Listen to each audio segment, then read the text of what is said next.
He only came to show the whole world that he couldn't be arrested in River State because I hear they have some criminal charges against him. He just wanted to show his supporters that he's still what he thinks he is. That he will come in, nothing would happen. He came that day and left that day. To start with, who is he calling a truce with?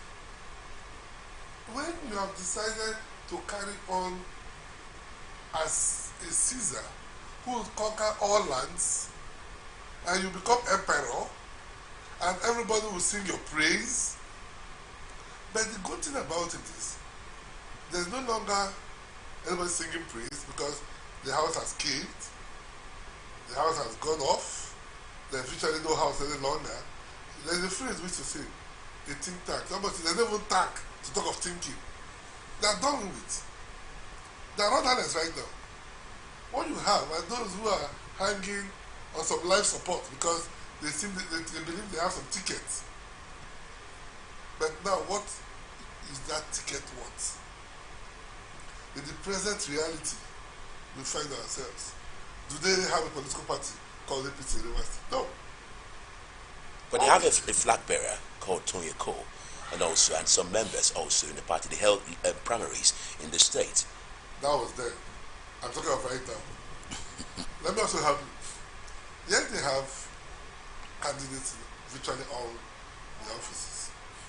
But you know, as I know, that is forgone and forgotten. We're not talking about them any longer. So are you saying regulations also having that because maybe we are not given the tickets to run for your constituency, and that's why you have actually, that's some of the reason for your growls also, not minding some of the things, also adding to some things you said? Lovely. The last time I checked, I never intended to contest any office. I did not ask anybody to support me. I did not have any intention whatsoever to run for an office. But in our states, River State, before I left the party, I'm a statutory delegate of the party. My friend there is also a statutory delegate of the party before he also left. Nobody was given an opportunity to aspire. It is either you are one of those that know how to say supreme leader. If you cannot pronounce the word supreme attached to the appellation of somebody, then you're not loyal. For those who could do that, they were given. Or their ambitions were anointed with benevolent coconut oil. I never aspired. Because it was unfair what was happening in the party. All right, thank you very much. You, Honorable Chief Obona, now the party, APC, has actually brought out the candidates and the vice president also. They are Muslims. Honorable Ben also says the party also will win in the federal level, and he's not sure the party will win at the state level right about now. But what's your take concerning the issues of the Muslim tickets? First, I'd like to address the assumption that the APC will win the presidency. Perhaps is a product of an unwritten relationship which obviously exists, because you see, when Tinubu was in doubt as to what will happen in the APC, some of his friends found into SDP, and perhaps this is a collabo between the SDP and the APC. But you see, a lot of absurd things are happening in this country. I don't want to be political. I just want to discuss this as a Nigerian. Now, we have a situation where in the PDP, there is an attempt, excuse me, at some ethnic superiority. And in the APC, where they've managed to retain a certain candidate, which is the normal thing to do, because this country has been crafted on a rotational understanding. Some balance. We still have a nation state. We don't have a nation. Now, this Muslim thing in the APC represents some emasculation religiously of a sect. You know, I wonder why it was needful in early years to have a federal character commission which gave some persons who were not competent at the time room to share. And all of a sudden, when they think they have come of age, all the rules that have kept this country together have been thrown aside. It's ridiculous. Okay? And I feel so sorry for myself because I have no other country to call my own. There are people who are dual citizens. I'm just a Nigerian. If there's a war today, I don't even know where to go. You know? But people who masquerade, who make us believe they are leaders, I think in some way that doesn't add up. Yes, in years ago there was a Muslim ticket, Abiola Kingibe. Of course, at that time, the differences for a secular nation that says it has no state religion, the issues haven't become at that time so dramatic, melodramatic that Nigerians could worry about a Muslim ticket. But now the circumstances are different. All right, thank you, Chief Oguna. Now, Honorable Ben, now the party you said was going to, in quotes, say it's going to really maintain the presidency at the Federal House. Now they've chosen Senator Ibrahim Shetima. So it's been a loggerhead. There's a give and take thing inside, and most people have started reacting towards that, and they're saying that it's also a route towards Islamizing Nigeria also, and saying that there are no Christian Northerners in Nigeria amongst all the states in the north, that you have to choose a Muslim to be your running mate. And this is 29 years of after we had, that's 1993, 29 years after we had a Muslim ticket in person of Abiola and Kingibe. So they said he was trying to resurrect, Tinubu himself said he was trying to resurrect the June 12 spirit. Do you think Nigerians at this time will be able to accept that? Well, my friend had made some statements which I wanted to look at. Go to the issue. Leave me alone. Okay, hold on, Chief. To start with, the PDP was the first party to show ethnic superiority because they felt they want to win elections. For 8 years, we've had a northern president. It's not true. So the presidency should come to the south. The PDP, in its wisdom, removed a very illustrious son of Rivers State, Mr. Chief Secondus, Richard Secondus, as his national chairman, for the sole reason of making a southerner the presidential candidate. But when it mattered most, they rejected that offer and ran up north to take a presidential ticket, which was a betrayal of the trust of Rivers, of Nigerian voters, because it is known by all of us that this country is divided into north and south. If we must have a nation, we must take some time from the north, some time from the south, till we get matured. The PDP jettisoned that against all odds. Despite all entreaties by every Nigerian, this is the time for the Southerners to be the president. They went against that. And they are playing it. Is Atiku a Southerner? The answer is no. Is Buhari a Northerner? The answer is yes. Are we going to have a 16 years unbroken chain of Northern rulership? The answer is no. This country is divided on North and South. We are not divided on religion. We are divided as to geographical spaces. That means you're turning a blind eye to religion. Religion holds a stronghold in Nigeria. Let me finish. Okay, hold on, Chief. I'll give you time, sir. Now, we had the opportunity. If you agree with me that We have 17 governors of the South in Nigeria. Only one is a Muslim. Only one governor of the southern state is a Christian, is a Muslim. And nobody has said the Muslims are disadvantaged in the South. Nobody has said that. He's the only one out of 17. Now, in the minority, which we want to say the Muslims are minority in the South, when you put the East and the West together, the Muslims are minority. A minority Southerner, due to the holistic nature of the person in question, have been able to get the presidential ticket. It's a minority in the South, don't forget that. It would be also unfair for him to take a minority Northerner to complement a ticket. Politics is not morality. So are there no Christian Northerners in also the majority? It is not, if you ask me. The Christians are the minority, if you ask me.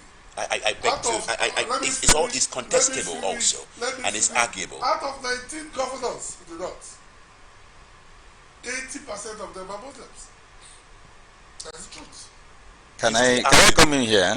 It's the arguable. Can I come in here? I'll get you time. If we could do it in 1993, this nation was not as developed as it is today. You agree that? All right. Now we could take that, and Abiola could win that election. I agree with my Christian brothers that it is painful, but it is not unfortunate. All right. Thank you very much. Honorable Ogunawoke, we'd like you to really react to this now. Do you believe most of the things that Honorable Golden Bencham has said? Well, I don't know what I believe what Golden Bencham has said, but I do believe what I believe in. Which is that this country has been run on the basis of some understanding, some collaboration. The fact that if you look at my party, the PDP, for instance, Article 7, very specific when it says the party recognizes zoning. So the major issue here, Article what again? Okay.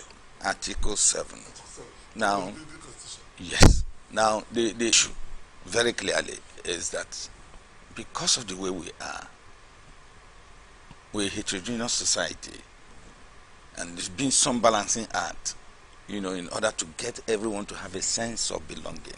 Even our constitution is so designed to respect those feelings. Okay?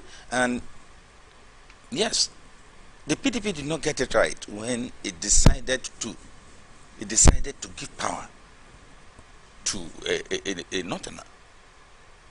Okay? Because it's supposed to be the turn of the South. Way down 2018, 2019, no Southerner took part in the selection process of a candidate on the platform of the PDP. It shows you that the South played within the rules and respected the understandings that have kept Nigeria together. I see an article say one Nigeria. One Nigeria, what's the meaning of one Nigeria to him? Is it one Nigeria in which one tribe is superior? One Nigeria in which one religion is superior? Now, I can't turn a blind eye. That's why I said, going forward, I didn't come here to speak like a politician. This issue, the imbalance, there are imbalances. The Muslim ticket thing is raising misadventure on the part of Tinubu. Let's be frank. It means that to be competent, to have the capacity, you must either be from the north or you're a Muslim. But we've gone through the profile of what profile? What profile? He's a Nigerian. What profile are you referring to? What profile are you referring to, my friend? Hold on. Just hold on. I'll come to you. Now, we are not talking about profiles here because there are profiles across the land. Okay? Babacha Lawa, for instance, is not a fool to insist that the best arrangement would have been a Muslim Christian ticket. He's not a fool. He's a member of the APC as well. But expediency, political expediency, perhaps. is responsible for what has occurred.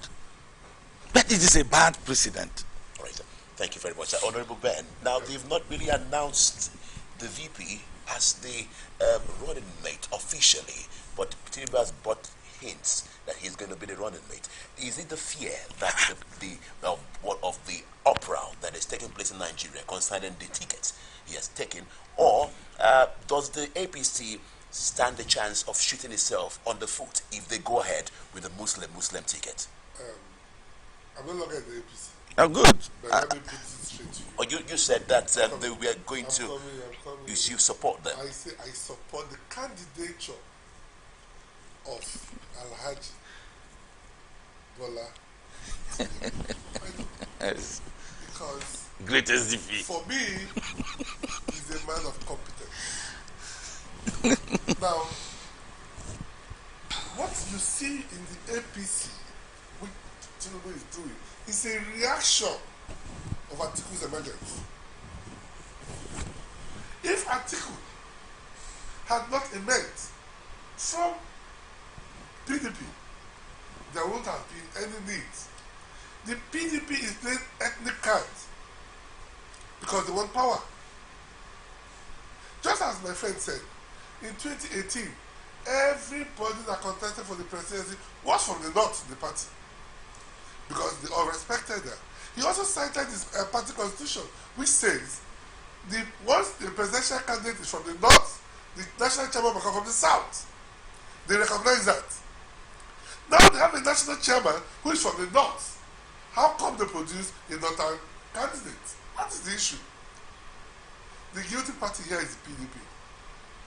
But because of the system where we operate from, we're not members of their party. But they need them. Or the presidential candidate wants to win an election. He needs to douse that fear. But for me, if you ask me, it is something that we shouldn't take too serious. Because the Constitution runs about what we call federal character, where you come from. There is no part of our Constitution that says religion should be a basis for sharing offices. No. And surprisingly, it's coming from a Catholic. Can I finish? But we're saying what it is, not what ought to be. And let me also put it to you. In this same country, where we have governors, and we all know governors own the political space. It's not true. More governors are Christians as it is today. And nobody has said there's any Christian agenda. Let us not bother. So it doesn't stifle the chances of the APC in the 2023 election? Does it stifle the chances of the APC? My own opinion. Can I? My own opinion is clear. Which is? That if Shetima has been picked, it is a qualitative team. So you don't believe that there is fear? I do not. No, why there is fear, I agree with you. No. For those who say that. And that's why they've not announced him properly or officially, unveiled him. I say, I'm not a member of the party. But I do not play into religious sentiments. I try to leave that. What I look at here in the political space is competence. We want those who will run this country and run us out of the quagmire in which we are. If we continue to play down, let me go to you. Even if we have a president who is a Christian, it's not going to change my life if he's incompetent. It won't. All right, thank you very much, Honorable Ben. So, last words before we round off on the first session, Honorable Bonawoke. I don't know. Moderator, even in this studio, you don't have a balance in the way you anchor your program. I do. You don't. I'm just telling you. I'm a media person like you. I'm telling you. And clearly, the issue that we are discussing, it's not as if you can change a man's mind when it's made up. I am quick to understand that in my party there was an error. And the fact that the party elected a northern candidate presupposed that, for chairman, presupposed that there should be a southern candidate. Now, when that didn't happen, the only part of honor was for you or his backers to say, we are going down. All right?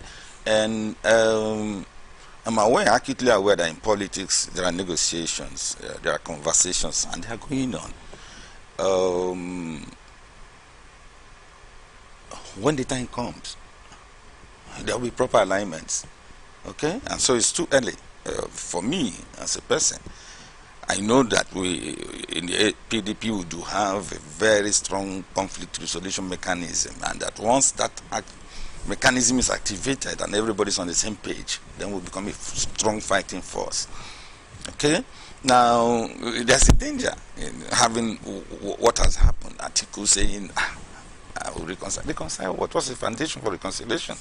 Now, that's by the way. And the other one is that you are hearing men, like you say, who are in the, at least if not left to the PDP, saying that critically what's at stake is the Southern presidency. When that bridge comes, when we get to that bridge, we'll cross. Well, it's amazing. But perhaps what we are seeing in this conversation is that you have the face of SDP and the body of APC. And that's interesting. That's interesting. It's a very interesting development, which fits categorically into what I said initially, that some persons who were pro-Tinubu took control of the SDP. And maybe in this stage where they are saying APC is dead, they don't trust Amici. And so they have to activate, they need to activate the SDP platform, which, of course, is on the move. When I spoke to my brother, when I heard he had the camp, I knew where he was going. And I know where others are going. My friend Magnus is getting ready to run an election. So did you think it's anti-party too? No. Listen, even your constitution says, if there is crisis in your political party, then you have a right to leave. This is very clear. It's in the constitution, in that book. Okay? So it recognizes the fact that there will always be crisis. Some people say, oh no, don't mind them, they don't have ideology. You do it ideology. Ideology is respecting those principles upon which a party is built. You know, and if it is not respected, then you don't expect me to sit down there. I was not carved. You know? So that is, it's only the tree that you will stay there and come, you know. The tree will be standing there waiting for you. Not a human being. Not even the lions and tigers. They all move. Right. So this is the open conversation, and I've been with the former factional chairman of the APC, this speaking about Honorable Golden Ben Chairman, and also the former representative at the Federal House of Representatives, that's Chief Honorable Bona Woke. We'll take a break. When we'll come back, we'll talk about the statement made by Babachi and Lawal, weighing the benefits of Muslim Christian tickets and saying that the Muslim Christian tickets outweighs the Muslim tickets. And we'll be joined also by another guest also to join us. Stay with us. We'll be right back. Meet the people making the difference in our time on ATN Icons. Here, we present you legends celebrated for their heroism in different fields and serve as role models today. ATN Icons, showing every Sunday 8 p.m. to 9 p.m. on Atlantic Television Network, StarTimes DTH channel 194, ATN Live on Google App Store, Facebook Atlantic Television Network, YouTube Atlantic Television Network, Instagram Atlantic TV Network, Twitter Atlantic TV Net. For sponsorship 0810-634-1777. ATN Icons, celebrating the giants of our time.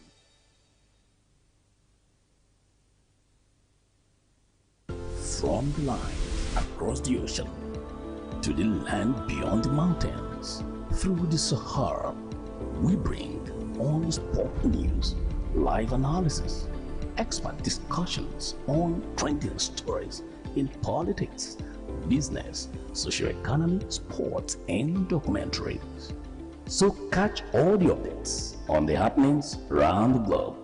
Stay focused on the fact today, only on ATN.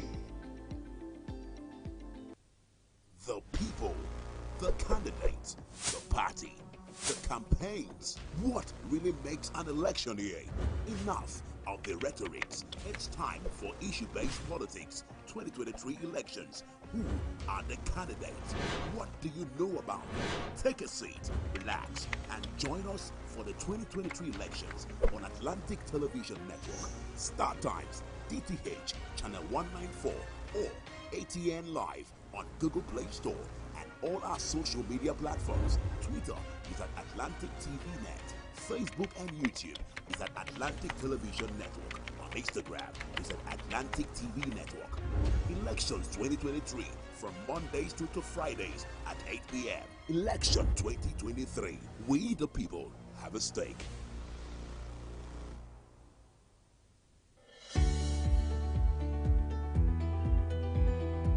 People into the country illegally. That is amazing. Honorable you human trafficker. Honorable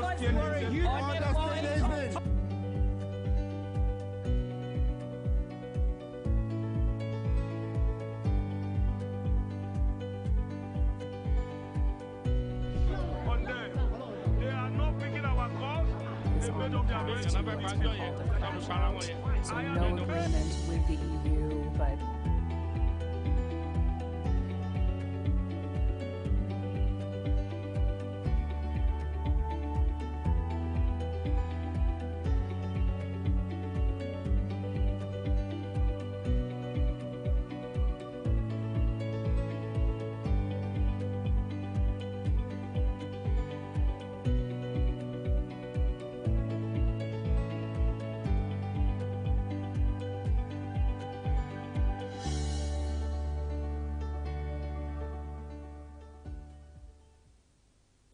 from the line across the ocean to the land beyond the mountains, through the Sahara, we bring on-spot news, live analysis, expert discussions on trending stories in politics, business, socio-economy, sports, and documentaries.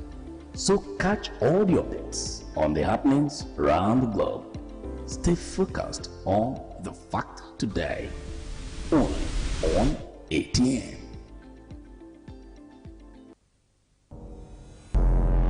Every day our lives are changed by history. We are one people, all of us. Leaders, politics. Nobody's ambition is what's the blood. I have fought very firmly. Natural occurrence, war, and the world economy. I belong to everybody, and I belong to nobody. ATN covers it all on ATN Politics today. But I remain committed to the United Kingdom leaving. Since I became Prime Minister, I've said we must get on and get Brexit done on October the 31st so that this country can move on. Sir, my amendment is that Mr. President should be invited to come and explain the situation. For the Nigerian government to stop killing its people and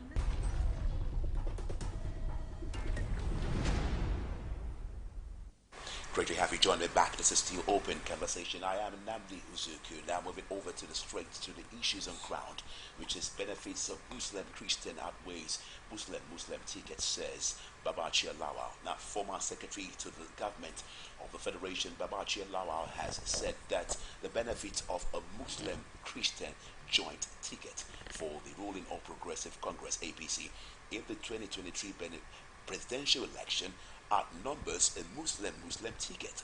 Lawal made the assertion while speaking in an interview on Thursday on the national television.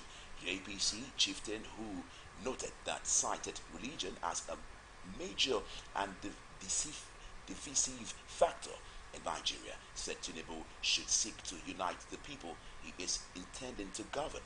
The former secretary to the federal government said a Muslim Christian ticket was necessary in Nigeria's election for balancing.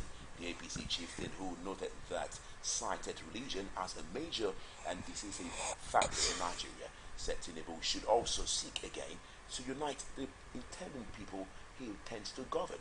Now, the former secretary to the federal government said a Muslim tickets or a Muslim Christian ticket joint was necessary in Nigeria's election for balancing. He said a Muslim ticket might not be beneficial to the party. First of all, you will antagonize the Christian majority in this country. It's a direct attack on them, and even in you, that's referring to Tinubu's own zone, you might put the election in jeopardy. Lawal, who noted that religion comes for Nigerians, stated, and he says, you will jeopardize the election in North, South, and the Southeast. So those are the matters Lawan actually read out now to us. He mentioned a number of things which we may not have time to read out. But joining me is Eze Christian Akani, PhD, political scientist, human rights activist, and also a lecturer at the Ignatius Ajuru University of Education, Port Harcourt. Good morning to you, Eze. Thank you for joining us. Thank you very much. All right, still with us here today, it's the former member of the Federal House of Representatives, former Commissioner for Information and Communication, Rivers State, no other than Honorable Chief Ubona. Thank you, Steve, for staying with us. Thank you so much. All right. So, Eze, you've really studied things, and you lecture in the field of political science.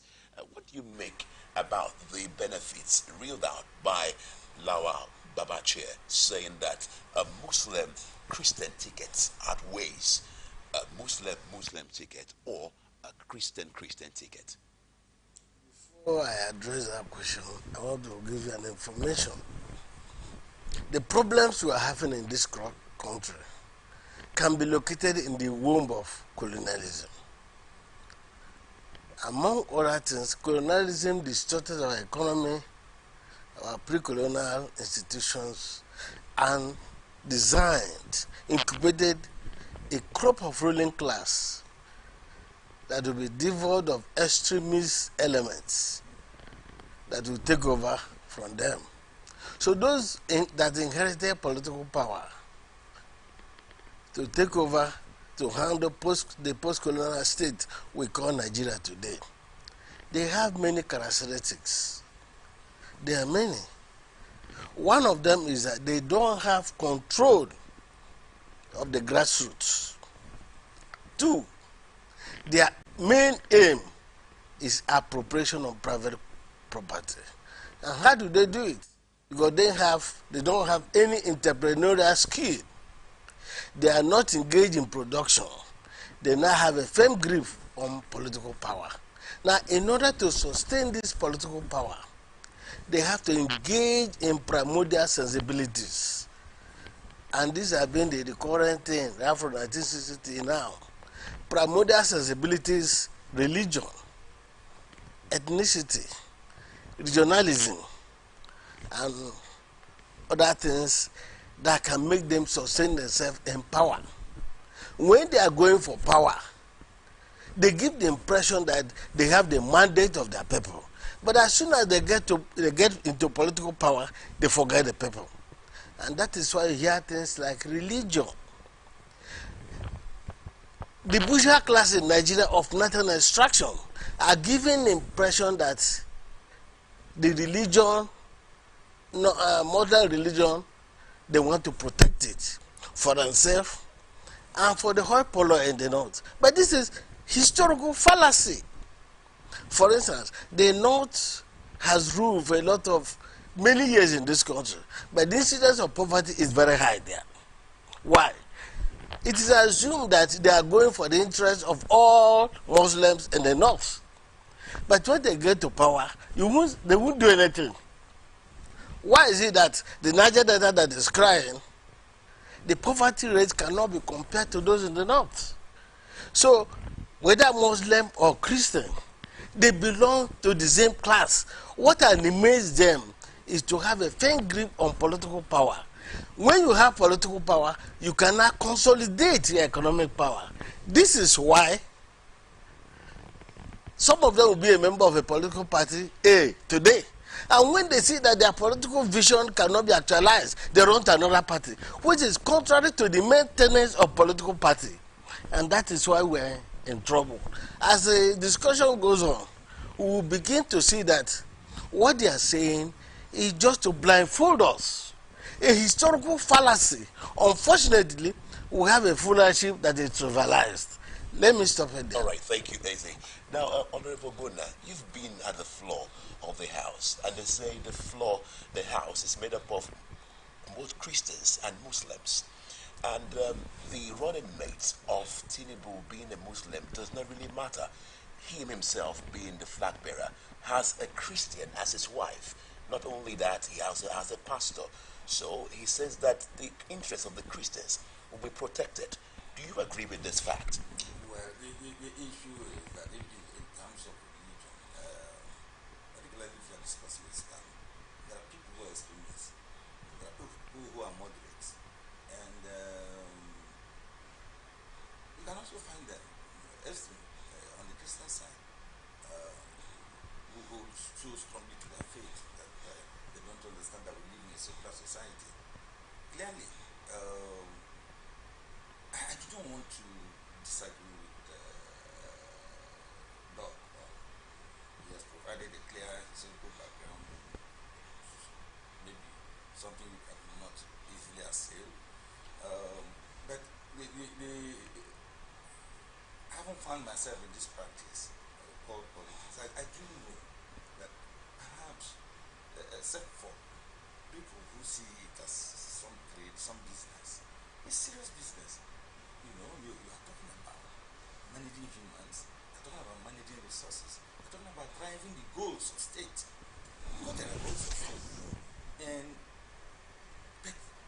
it's unfortunate that earlier on, I said that we're a nation state. We're not even a nation.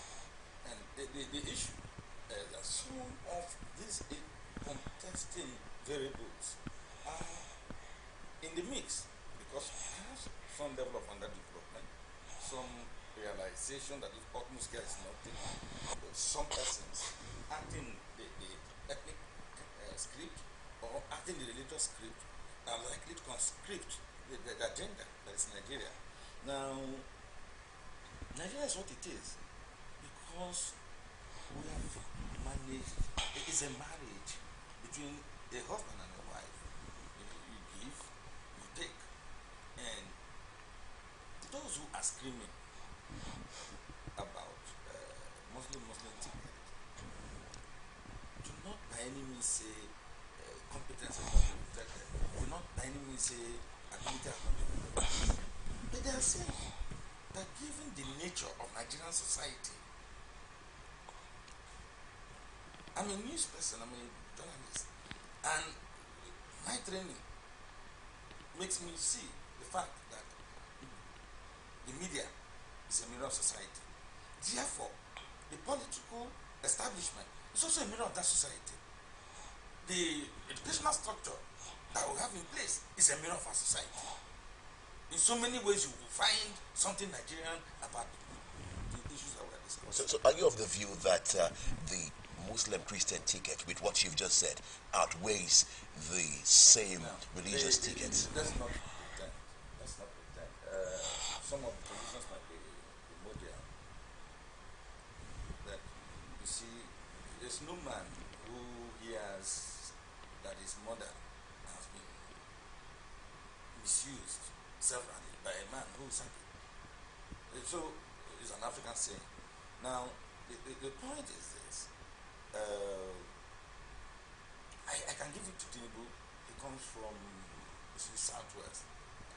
And the Southwest is populated by Christians and Muslims. Their agenda of religion, perhaps the function of their educational exposure, has made them look less on matters like that. But far out, in the north central area, for instance, in the northeast, where you have clear Christian structures, of course, submerged by the instrument of state, the Quran and the rulership, is you can see them up in arms because they understand it. They have survived years of suppression, years of attempts to convert them from their religion onto something else. Their lands are also under threat. So you can understand why this issue is such a major issue, a major talking point at this time. That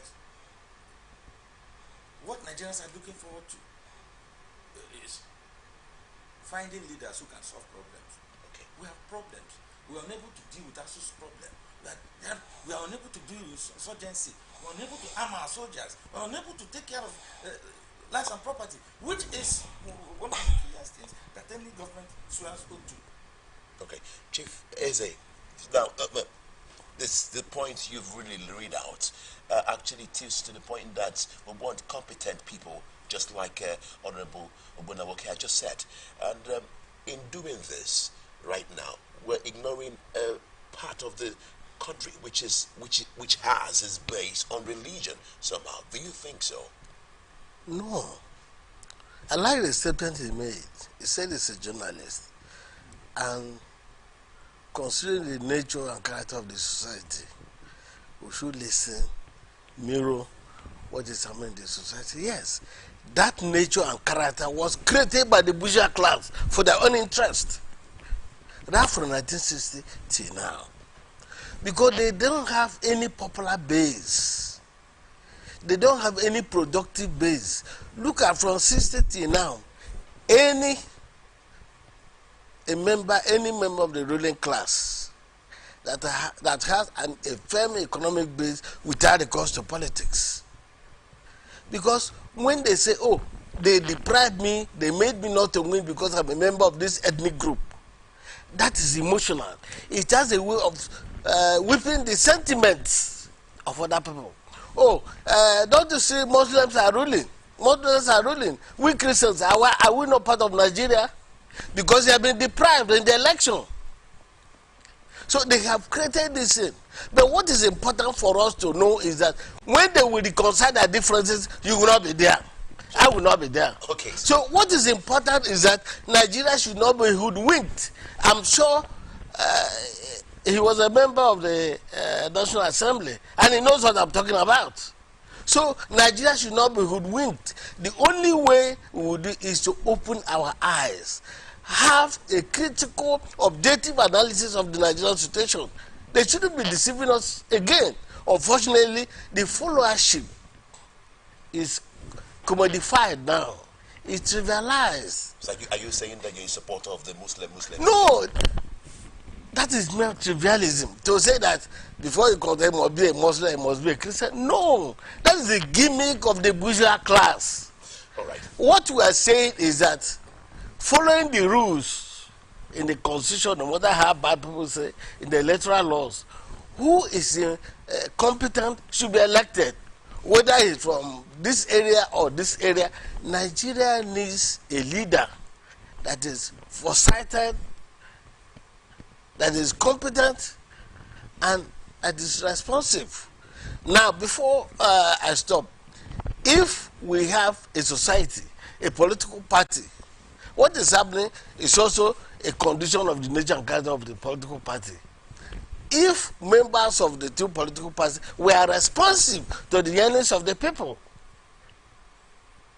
they would have said, okay, because the people, this is what they want, let us make a change. But because they are irresponsible, and it's a future of what will come when they win the election. Look at the primaries that was conducted. It's a dress rehearsal. All the delegates, the APC or the PDP? the two parties, okay. the two parties, we monitored it. All the delegates that came started having sumptuous projects. He knows a journalist, some were paid $20,000, some were paid this, some were paid that. It's all over. And it's a presage to what will happen in the next election. So do you have facts to prove that such currencies were really exchanged your hands? There's a proverb in my ethnic group, Ikwere, that says, if you tell a blind man that there's no oil in a soup, will you tell him that there's no salt or pepper? Of course he will know. For you to claim ignorance that the last election was not rigged, it's a lie. All right, we'll rest this matter there. Okay, you have a reaction to say? Yes, okay. Yes. Actually, I have what I call the concept of the mass in my mind.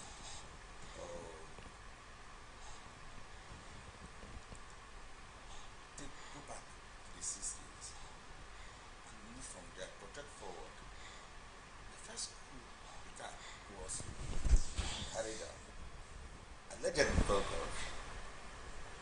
then you are seeing years after, many years after, every group that has taken power has become worse than the one they replaced.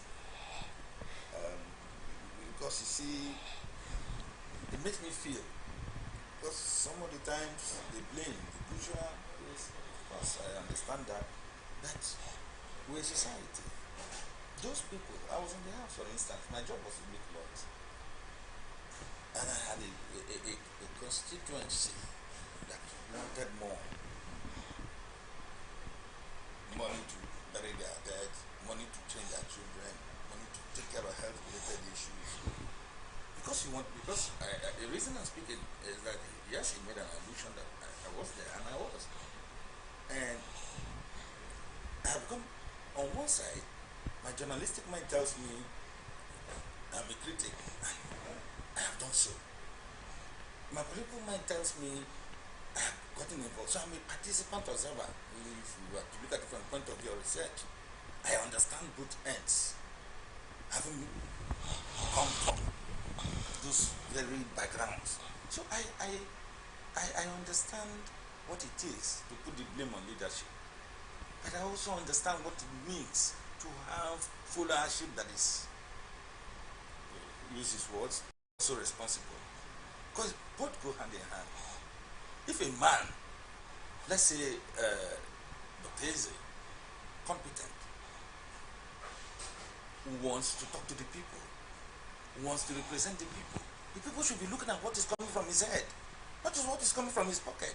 And we cannot pretend that those people don't matter. They're in the majority. So you mean the electorate also have a hand in such issues? That's why I said it's a mirror effect of society. I work with my computer. My pictures is facing like this. I press and it turns the mirror. And you can see somebody who was looking to the right, looking to the left now.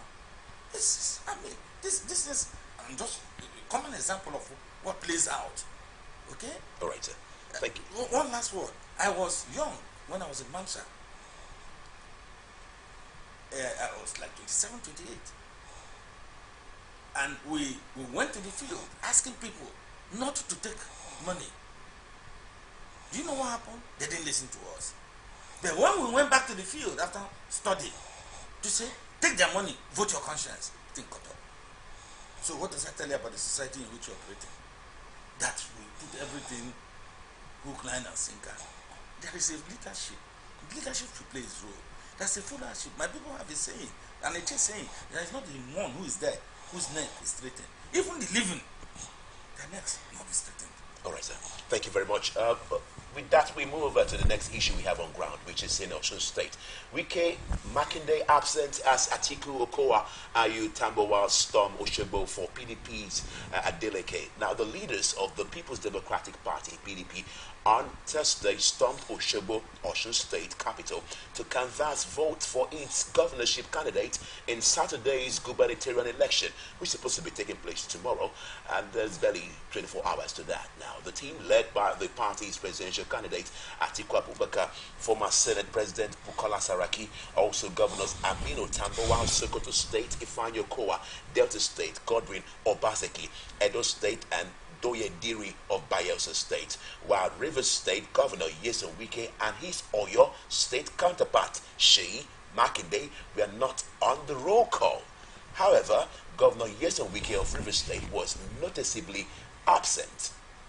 Wike is aggrieved, so he says, with PDP's leadership over the choice of Okowa as Atiku's running mate. The Rivers State governor, who came second during the party's presidential primary, was believed to have been eyeing the vice presidential slot, which went to Okowa. Addressing the gathering, PDP presidential candidate Atiku Abubakar urged voters in Osun State to protect their votes to stop the ruling party from stealing their votes. First, gentlemen, it's an issue on ground. The governor of Rivers State has been silent after the primaries and also after they did the selection of the VP slot. And he has not been seen in the functions that has Atiku present in. Yesterday was just a glaring fact of that. First of all, I'd like to take you as a Christian. What do you really make of this silence and these issues happen in the PDP? the actions of the people you have mentioned is in consonance with the historical foundation I have laid. The Nigerian ruling class have made it Nigeria in such a way that we don't have a public space. What you now call a public space is now a theater of war by the bourgeois class in Nigeria. They have made politics a business. They have privatized it so that any attempt to go across from political interests will be retaliated with some actions. But he mentioned that the electorate also has a hand in I'm coming. So those people, the governors or the politicians that did not go, they have seen that their political interests have been dented. That is why they are not going. Second, he now mentioned that the Fulani were also responsible. The bourgeois class has created a Nigerian politics that has pressed the people that poverty is now a new name for Nigeria. I want to advise you to go and read a book written by Junior Achebe, a man of the people. Since 1960, the bourgeois class has made it in such a way that poverty has become synonymous with Nigeria. For instance, from 1999 till now, ASU has gone on strike for 63 months. I was told that some of them have not been paid. In that situation, call a lecturer while in any of these universities, come and take 15 million. Just this vote has 100 votes, make it 1 million. If it is you, will you not do it? You have a lot of problems in the house. Second, they have also made it in such a way that they have fantastic wealth at their disposal. That is why I'm always calling him. He was there. When Obama was the president of Nigeria, the salary of an average senator, I'm not talking of the Senate president, was 3 times that of Obama. The salary of Lee Kuan Yew in 2010, when he was the president of Singapore, was $3.2. By 2011, when they said I have a problem, it was reduced to $1 million. Now, I don't want to exaggerate, but from what we are seeing, a senator earns between 15 million to 20 a month. Why would there not be struggle for political position? Why would you not keep people to go there? And I also blame other civil society groups, unlike what happened during the military days.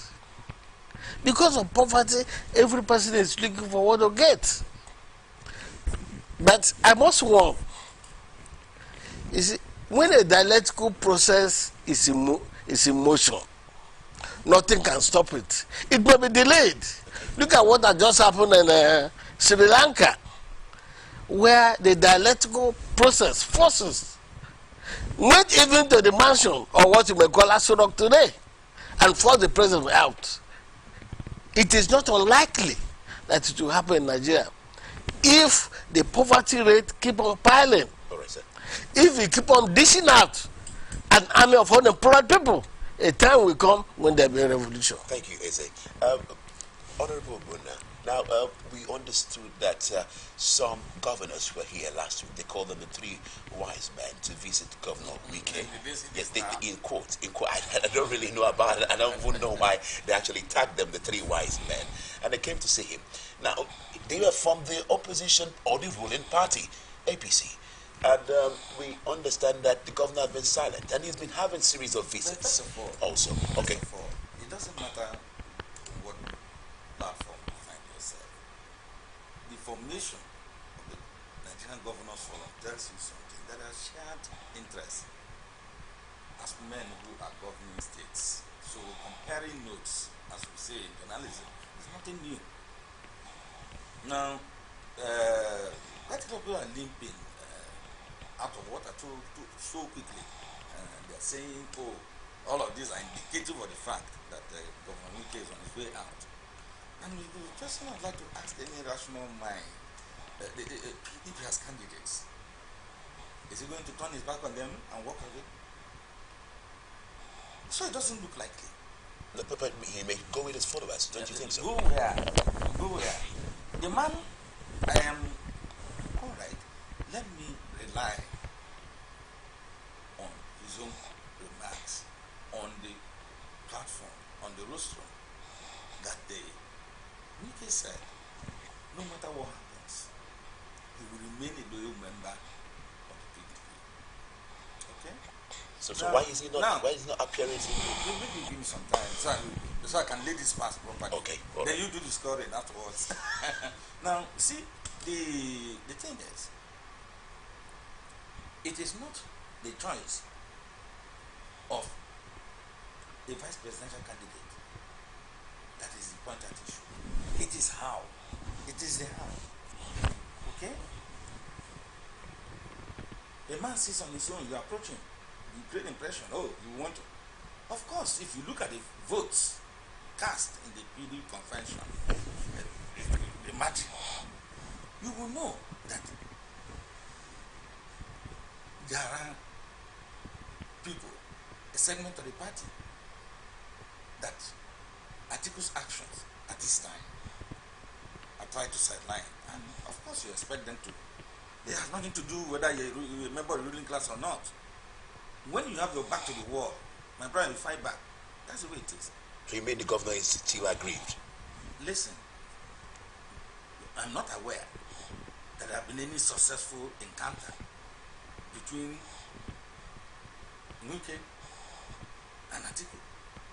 By the way, Atiku has been in Dubai ever since he won and moved on from Dubai to the UK to collect a certificate. Okay? But he's back. Well, he came back a few days back. Now, the issue is, for they who are teachers of political science, they understand what it is to talk about negotiation. They understand what it means to say mediation. They know what it is to reconcile. And there are processes. It's not something you just take off the shelf. There will be no conversation. I think we keep saying, oh, I will talk with Wike, I will reconcile. On what basis? What's the foundation? He says now he's ready to really do that reconciliation now. And Wike says, I'm not opposed to conversation, but you have that conversation with a team.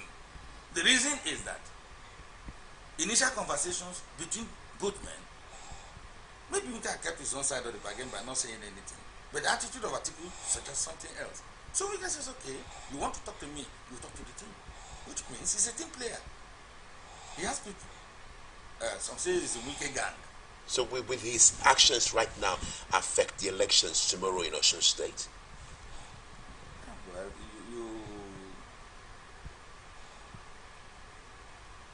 the dynamics of this game suggests that if you go to an election with a united house,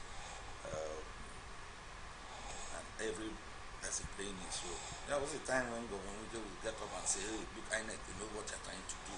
Hey, police, you are here to, you know, those things play their role in making sure that those democratic institutions kept to the spirit of their work. You know, now that voice, which was a voice of mainstream opposition in Nigeria, which created that wave, feeling that surge that the PDP was coming, is silent now. I think we could only speak for 3 minutes, not up to 3 minutes. I watched the video. All right. Thank you, sir. Is it final words, because our time is really fast spent. So, what do you really make of these issues for tomorrow's election that is taking place in the PDP? You see, you people in the media also exacerbate what is, you make mountains out of molehill. There's one great philosopher called Aristotle. He said man is a political animal. Even as we are here, we have our own political interests. So I don't want to politicize this process. Any man who is aggrieved within the confine of a political party has a right to say, I don't like this thing. I don't like this thing people are doing within the party. But what I want to say is that in Nigeria, we don't have political parties.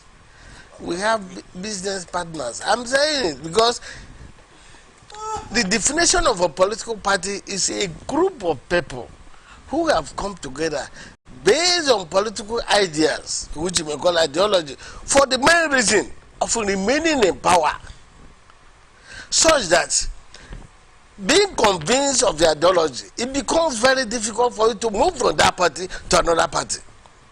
And again, you now subject your feelings, your wishes to that party. You do everything for that party to remain in power. But is it like that in Nigeria? So, second, in Nigeria, there is no election. By now, some people will say election has been determined, judging from the primary.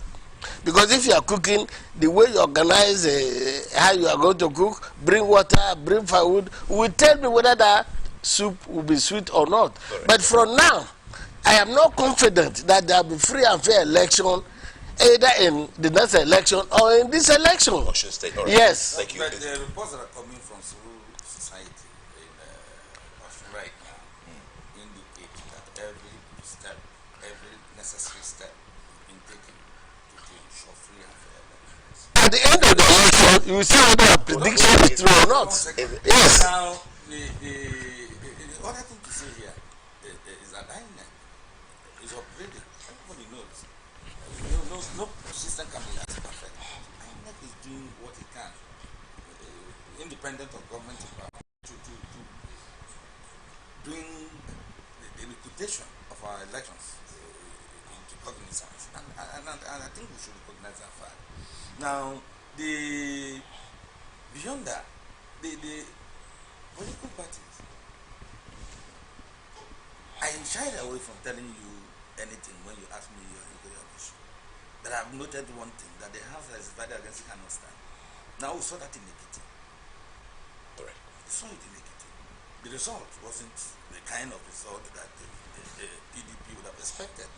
Correct. Now, some blamed it on the absence of the presidential candidate who didn't come there to campaign. But when he came yesterday to campaign, he had no message. All right, sir.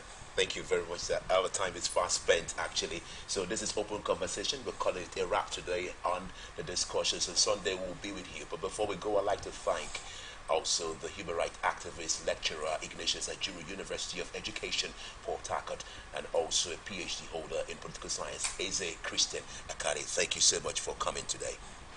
Also, my regards and appreciation goes to the former member of the Federal House of Representatives, former Commissioner for Information and Communications, Rivers State, or no other than Chief Honorable Ogbonna Woke. Thank you for coming today. Thank you for inviting me.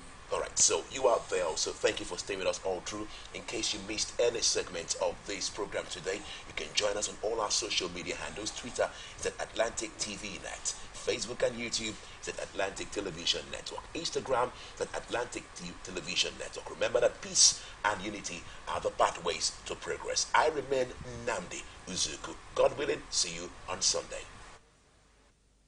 But I remain committed to the United Kingdom leaving. Since I became Prime Minister, I've said we must get on and get Brexit done on October the 31st so that this country can move on.